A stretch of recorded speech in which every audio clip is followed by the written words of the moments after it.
Hello everyone. आज हम लोग जेनेटिक्स चैप्टर को ही कंटिन्यू कर रहे हैं। आज हम लोग genes, alleles, dominant, recessive, genotype, phenotype, इन टॉपिक्स को कवर करने वाले हैं। तो स्टार्ट हम लोग जीन्स एंड एलील्स से करते हैं।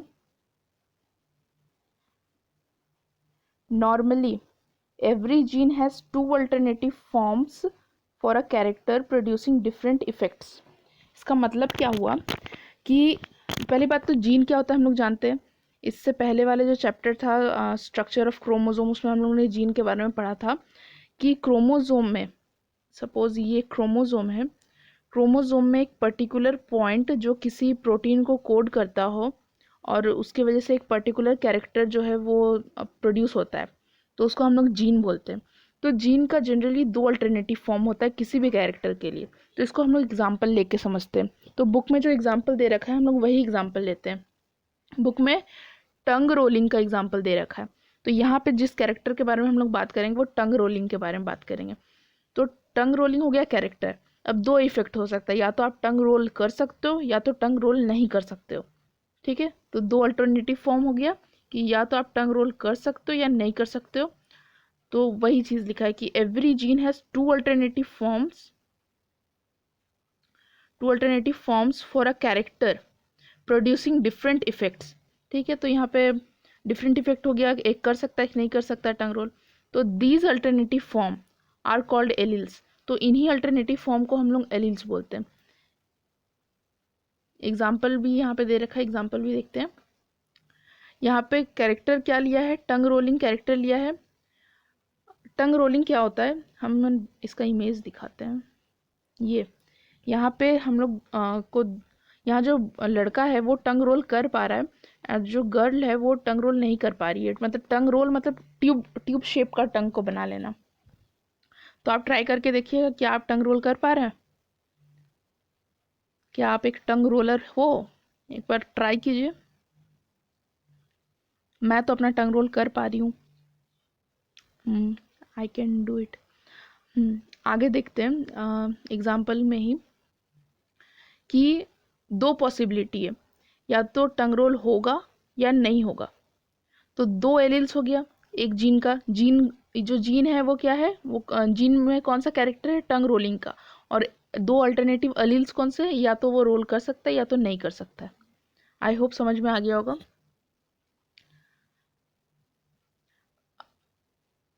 ओके, एलिल्स का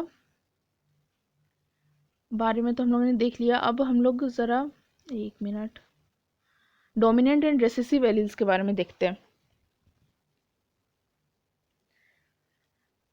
out of the two alleles, हम लोग जानते हैं कि किसी भी कैरेक्टर का दो अल्टरनेटिव फॉर्म को हम लोग एलिल्स बोलते हैं। तो दो एलिल में एक डोमिनेंट होता है और दूसरा रेसेसिव होता है। डोमिनेंट वर्ड ही खुद बता रहा है कि जब वो प्रेजेंट होगा तो दूसरा कोई खुद को एक्सप्रेस नहीं कर पाएगा। ओके, जो डोमिनेंट होगा वो बाकी सबको अपना कैरेक्टर दिखाने नहीं देगा, वो खुद को हमेशा सुपीरियर रखेगा। तो यहीं ब्रैकेट में सुपर रूलिंग लिखा है, लेकिन हम लोग जनरली जो वर्ड यूज़ करते हैं वो डोमिनेंट और रेसेसिव वर्ड ही यूज़ करते हैं मैक्सिमम टाइम, बुक में भी क्वेश्चन में भी। ओके, और ये जो टॉपिक्स आज कवर कर रही है बहुत इंपॉर्टेंट टॉपिक्स है, क्योंकि एग्जाम में से क्वेश्चंस पूछे जाते हैं। मैं वीडियो के एंड में आप लोगों को क्वेश्चन के टाइप भी बताऊंगी और अभी कैसे इस क्वेश्चन में वेरिएशन आ रहा है वो भी बताऊंगी। तो कंटिन्यू करते हैं, डोमिनेंट और रिसेसिव को ही ज़रा थोड़ा डिटेलिंग में देखते हैं। इसमें भी एग्जाम्पल लिया गया है टंग रोलिंग का ही। इसको भी समझने के लिए, डोमिनेंट और रिसेसिव को समझने के लिए हम लोगों ने टंग रोलिंग का एग्जाम्पल लिया।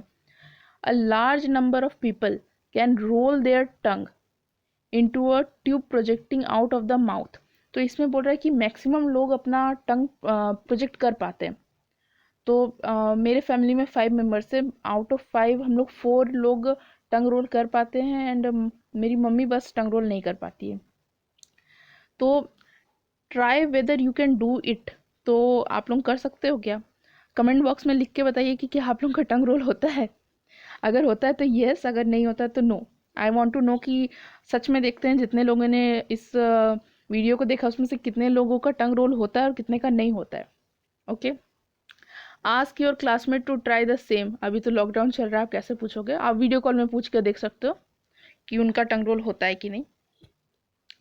Most of them can do it but few may not, maximum लोग कर सकते लेकिन कुछ नहीं कर पाते।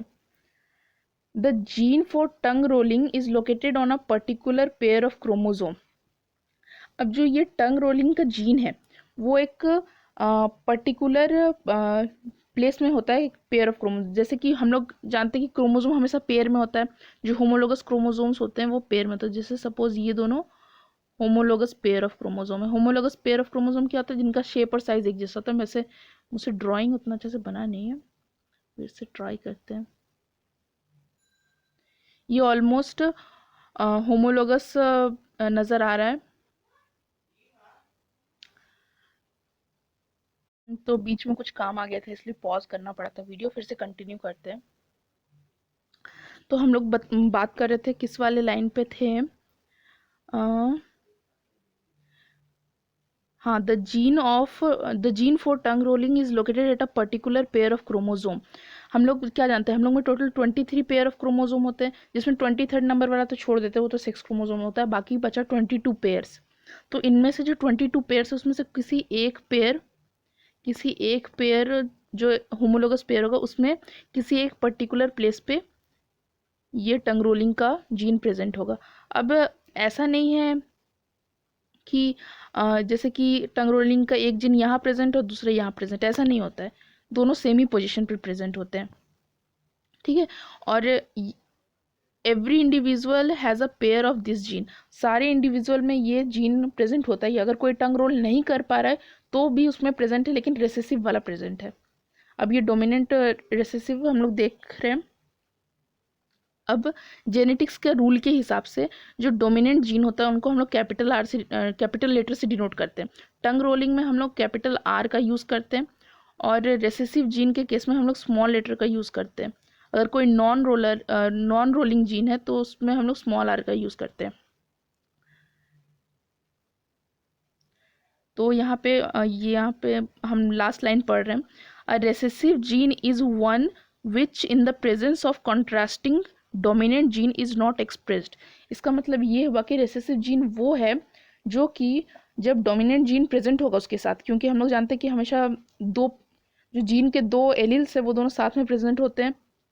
तो अगर एक स्मॉल आर है और एक कैपिटल आर है तो कैपिटल आर डोमिनेंट है, तो इस केस में क्या होगा कि स्मॉल आर खुद को एक्सप्रेस नहीं कर पाएगा। तो ऐसा इंसान जिसमें एक कैपिटल आर एक स्मॉल आर है तो वो टंग रोल कर पाएगा, क्योंकि डोमिनेंट है कैपिटल आर यानी टंग रोलिंग कराने वाला, तो स्मॉल आर खुद को एक्सप्रेस नहीं कर पाएगा। नेक्स्ट स्लाइड देखते हैं।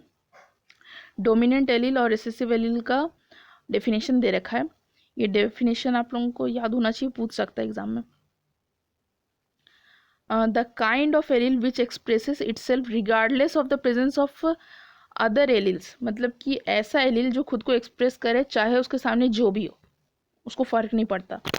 यहाँ पे एग्जाम्पल दिया है, dominant allele for the height in garden pea is tall. यहाँ पे गार्डन पी का एग्जाम्पल लिया गया है। तो गार्डन पी में दो तरह के एलील हो सकते हैं हाइट के लिए, एक कैपिटल टी और एक स्मॉल टी। कैपिटल टी जो अगर होगा तो फिर वो प्लांट टॉल होगा, और स्मॉल टी जो होता है वो ड्वार्फ प्लांट के लिए, मतलब छोटे प्लांट के लिए। तो अगर ऐसा कॉम्बिनेशन है एक कैपिटल टी एक स्मॉल टी, तो प्लांट कैसा होगा, टॉल होगा, क्योंकि डोमिनेंट है कैपिटल टी। अब रेसेसिव एलील क्या है, a kind of allele whose expression is suppressed in presence of dominant allele for a given gene. किसी भी एक पर्टिकुलर जीन, चाहे वो जीन ह्यूमन बींग्स में सपोज हेयर का शेप ले ले, आई का कलर ले ले, या फिर टंग रोलिंग ही ले ले, ठीक है। तो इस केस में जो रेसेसिव जीन होता है वो अगर डोमिनेंट जीन प्रेजेंट है तो उस केस में वो सप्रेस हो जाता है, खुद को एक्सप्रेस नहीं कर पाता है। तो रेसेसिव एलील खुद को कब एक्सप्रेस कर पाएगा, only express itself in the presence of same recessive allele. इसका मतलब क्या हुआ, एग्जाम्पल देखते हैं। गार्डन पी का एग्जाम्पल लेते हैं हाइट का। तो हम लोग क्या जानते हैं, जो टॉलनेस है वो डोमिनेंट है और डॉर्फनेस जो है रेसेसिव है। तो प्लांट ड्वार्फ कब होगा, जब उसमें जो कॉम्बिनेशन होगा वो स्मॉल टी का होगा, ठीक है। सेम रेसेसिव एलील जब प्रेजेंट होंगे तब जाके रेसेसिव एलील खुद को एक्सप्रेस कर पाएगा। अब यहाँ पे रिमेंबर में लिखा है, the chromosome as a whole can neither be dominant nor recessive. एक क्रोमोसोम को अगर हम लोग पूरा एज अ होल देखेंगे तो उसको हम लोग नहीं बोल सकते कि डोमिनेंट या रिसेसिव। अब इसका मतलब क्या है, इसको थोड़ा समझते हैं। जैसे ये एक क्रोमोसोम है,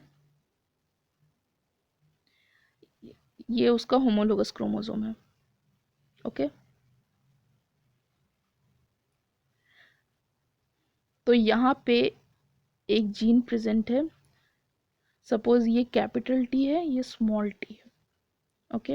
ह्यूमन बींग के बारे में बात करते हैं, हाइट के बारे में, suppose capital T small T, okay. और यहाँ पे सपोज प्रेजेंट है small are capital R, okay. तो ये हो गया क्रोमोसोम नंबर 1, ये, और ये है क्रोमोसोम नंबर 2। तो यहाँ पे हम लोग क्रोमोसोम नंबर 1 में देखें तो यहाँ पे एक डोमिनेंट एलील प्रेजेंट है और यहाँ पे एक रेसेसिव एलील प्रेजेंट है। क्रोमोसोम नंबर 2 में भी देखें तो एक रेसेसिव और एक डोमिनेंट प्रेजेंट है। तो इसीलिए हम लोग क्रोमोसोम को एज अ होल नहीं बोल सकते कि वो डोमिनेंट है या रेसेसिव है, क्योंकि क्रोमोसोम में बहुत डिफरेंट टाइप के जीन्स के एलील्स प्रेजेंट होते हैं। तो एक ही क्रोमोसोम में बहुत सारे डोमिनेंट एलील भी प्रेजेंट हो सकते हैं और रेसेसिव एलील भी प्रेजेंट हो सकते हैं, ठीक है। तो इसका ये मतलब था।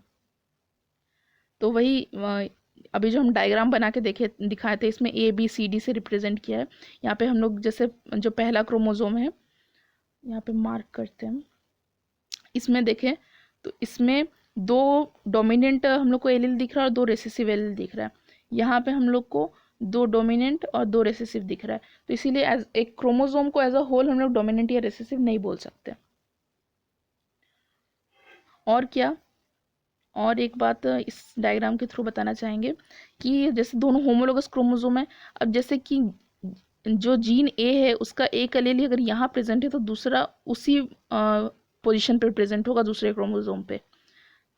ऐसा नहीं कि ये ए यहाँ प्रेजेंट है तो दूसरा ए यहाँ प्रेजेंट होगा, ऐसा नहीं होगा। तो हम लोग देख रहे हैं कि जैसे डी डी सामने सामने प्रेजेंट है, सी सी सामने सामने प्रेजेंट है, ओके। नेक्स्ट स्लाइड देखते हैं। अब हम लोग जीनोटाइप एंड फिनोटाइप पे आते हैं। तो हम लोग ने जीन देख लिया, अलील देख लिया, डोमिनेंट रेसेसिव एलील के बारे में देख लिया। अब जीनोटाइप एंड फिनोटाइप, कि जीनोटाइप क्या होता है, फिनोटाइप क्या होता है।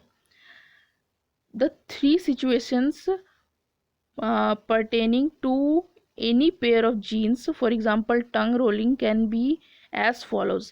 यहाँ पर टंग रोलिंग का एग्जाम्पल दिया, तो टंग रोलिंग का दो एलील होता है, एक कैपिटल और एक स्मॉल आर। तो क्या क्या कॉम्बिनेशन प्रेजेंट है हम लोग देखते हैं। एक पहला कॉम्बिनेशन है कैपिटल आर का, दूसरा कैपिटल आर स्मॉल आर का, तीसरा स्मॉल आर का। तो यहाँ पे दोनों डोमिनेंट है, यहाँ पे एक डोमिनेंट एक रेसेसिव है और यहाँ पे दोनों रेसेसिव है। तो कैरेक्टर कैसा शो होगा, जिसमें दोनों डोमिनेंट प्रेजेंट है वो आदमी टंग रोल कर पाएगा, जिसमें एक डोमिनेंट एक रेसेसिव प्रेजेंट है वो भी टंग रोल कर पाएगा, जिसमें दोनों रेसेसिव प्रेजेंट है, दोनों रेसेसिव एलिल्स प्रेजेंट है, वो नॉन रोलर होगा, वो अपना टंग रोल नहीं कर पाएगा। तो इस जो ये ऊपर अभी जो हम लोग देखें उससे हम लोग क्या समझ सकते हैं अब एग्जाम्पल से, कि जो टंग रोल कर पाता है उसका जेनेटिक कंस्टिट्यूएंट्स कैसा हो सकता है, कैपिटल आर या कैपिटल आर स्मॉल आर। लेकिन जो नॉन रोलर होता है उसमें पक्का एक ही टाइप का होगा, ये स्मॉल आर, उसमें कोई डाउट नहीं है। लेकिन जो टंग रोल कर पा रहा है उसमें डाउट है कि वो कैपिटल आर भी हो सकता है या फिर कैपिटल आर स्मॉल आर भी हो सकता है। अब यहाँ पे जीनोटाइप और फिनोटाइप का डेफिनेशन दे रखा है, ये यहाँ से यहाँ तक जीनोटाइप और फिनोटाइप का डेफिनेशन दे रखा है, लेकिन ये डेफिनेशन थोड़ा कॉम्प्लिकेटेड है। तो हम लोग थोड़ा इजी डेफिनेशन देखते हैं ताकि याद रहे, ओके। तो यहाँ पे जो डेफिनेशन है ये थोड़ा इजी है, थोड़ा सिंपल लैंग्वेज में। जीनोटाइप क्या है, the set of genes present in the cells of an organism, ठीक है। जैसे कि एग्जांपल देते हैं, टंग रोलिंग का एग्जांपल देते हैं। जैसे जीनोटाइप क्या हो गया, ये एक जीनोटाइप हुआ, ये एक जीनोटाइप हुआ, ये एक जीनोटाइप हुआ, ठीक है। तो जीनोटाइप क्या, sets of genes present in the cell, ये सेल में प्रेजेंट होता है। जो जीनोटाइप सेट ऑफ जीन्स होते हैं वो सेल के अंदर प्रेजेंट होते हैं किसी भी ऑर्गेनिज्म के, ठीक है। तो ये जीनोटाइप हो गया, ये एक जीनोटाइप, ये एक जीनोटाइप, ये एक जीनोटाइप। फिनोटाइप क्या हो गया? फिनोटाइप मीन्स वेट,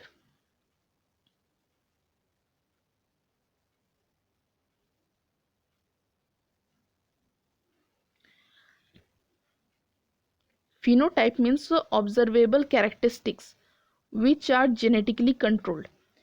phenotype मतलब ऐसे genetically controlled कैरेक्टर जिनको हम देख सकते हैं, वापस देखते हैं, जैसे कि ये क्या है, ये जीनोटाइप है, ये भी जीनोटाइप है, और ये भी जीनोटाइप है। फिनोटाइप क्या है? अब जैसे ये कैपिटल आर है, तो ये टंग रोलर होगा, ये रोलर होगा, ठीक है। तो यहाँ पे जो फिनोटाइप हो गया, ये फिनोटाइप हो गया कि ये रोलर है, हम लोग देख सकते हैं। अगर कोई, आप खुद आप टंग रोल करके देखो, अगर आप रोल कर सकते हो तो वो क्या है, ये जो आप जो कैरेक्टर देख सकते हो, जैसे सपोज हेयर का शेप देखें, तो हेयर का शेप अगर स्ट्रेट है तो वो एक फिनोटाइप हुआ। फिनोटाइप मतलब जो कैरेक्टर आप देख सकते हो, लेकिन जो जीन सेल के अंदर प्रेजेंट है वो आप नहीं देख सकते हो, वो जीनोटाइप हो गया। और फिनोटाइप क्या हुआ? जो आप देख सकते हो लेकिन वो जेनेटिकली कंट्रोल होता है। अब ये भी तो जेनेटिकली कंट्रोल्ड है, जैसे कि कैपिटल आर जो जीन प्रेजेंट है, इसी की वजह से वो आदमी रोलर है, उसका फिनोटाइप रोलर है, पर उसका जीनोटाइप कैसा है? Capital R. और एक ऐसा इंसान जिसका जीन है कैपिटल आर स्मॉल आर, वो भी रोलर है, उसका फिनोटाइप भी रोलर है। ओके, इसको हम लोग और यहाँ पे अच्छे से दे रखा है, यहाँ पे हम लोग देखते हैं, यहाँ से for the phenotype for tongue rollers there are two genotypes. मतलब कि जो टंग रोलर ये फिनोटाइप मतलब ऐसा फिजिक जो हम लोग देख सकते हैं, ऐसा कैरेक्टरिस्टिक जो हम लोग देख सकते हैं, तो टंग रोलर को हम लोग देख सकते हैं। तो जो टंग रोलर होता है उनमें दो जीनोटाइप हो सकते हैं, एक होमोजाइगस डोमिनेंट, होमोजाइगस होमो मतलब सिमिलर, सिमिलर पेयर्स, तो यहाँ पे कैपिटल आर सिमिलर पेयर्स है। और सेकंड क्या हो सकता है? हेट्रोजाइगस डोमिनेंट, मतलब कि डिफरेंट पेयर, यानी कैपिटल और स्मॉल आर। तो फिनोटाइप क्या है यहाँ पे? फिनोटाइप है कि टंग रोलर होगा वो। और जीनोटाइप क्या क्या हो सकता है? टंग रोलर फिनोटाइप का दो जीनोटाइप हो सकता है, एक कैपिटल आर, एक कैपिटल स्मॉल आर।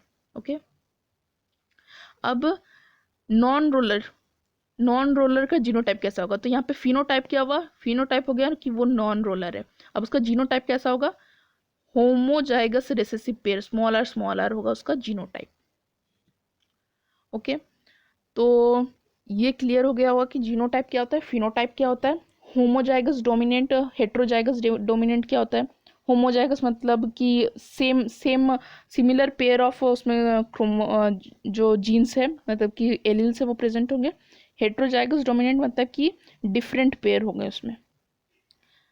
ओके, अब यहाँ पे क्वेश्चंस, ये क्वेश्चंस हम लोग देख सकते हैं कि जो अभी हम लोगों ने पढ़ा है उससे कैसे कैसे एग्जाम्स में क्वेश्चन पूछे गए। यहाँ पे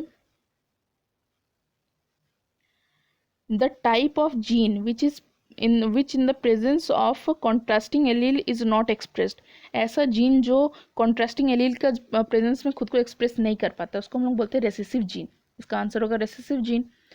a pair of chromosome carrying dissimilar alleles for a particular character, जैसे कि कैपिटल और स्मॉल आर ये डिसिमिलर एलील कैरी कर रहा है, तो इसको हम लोग क्या बोलते थे? हेट्रोजाइगस। ओके, नेक्स्ट देखते हैं, define by giving an example, मतलब एलील को आप लोगों को डिफाइन करना है मगर एग्जाम्पल दे के। ये प्रीवियस ईयर्स के क्वेश्चन है। अब देखो 2010 और 2004 में क्वेश्चन, सेम क्वेश्चन रिपीट हुआ है, जीनोटाइप और फिनोटाइप को डिफ्रेंशिएट करना है डेफिनेशन देख के। डेफिनेशन, दोनों का डेफिनेशन को यूज करके दोनों को डिफ्रेंशिएट करना है। तो ये सब तो हो गए कुछ इजी क्वेश्चन, लेकिन अभी का मैंने ट्रेंड देखा, 2019 का आई थिंक क्वेश्चन है ये, इसमें जो है थोड़ा मिक्सिंग अप किया गया है क्वेश्चन का। यहाँ पे अभी ये क्वेश्चन आप लोगों से सॉल्व नहीं हो पाएगा, इसलिए अभी टेंशन लेने की ज़रूरत नहीं है। क्रॉसिंग ओवर जब हम लोग मेंडल का एक्सपेरिमेंट पढ़ेंगे तब हम लोग इस क्वेश्चन को कंप्लीट कर पाएंगे, लेकिन मेंडल का जो हम लोग कॉन्सेप्ट पढ़ेंगे तब हम लोग को फिनोटाइप, जीनोटाइप, होमोजाइगस, ये सब कुछ यूज़ हो रहा है। तो अगर ये सब हम लोग को पता ही नहीं होगा कि फिनोटाइप क्या होता है, जीनोटाइप क्या होता है, होमोजाइगस क्या होता है, हेट्रोजाइगस क्या होता है, तो फिर हम लोग ये क्वेश्चंस अटेम्प्ट ही नहीं कर पाएंगे।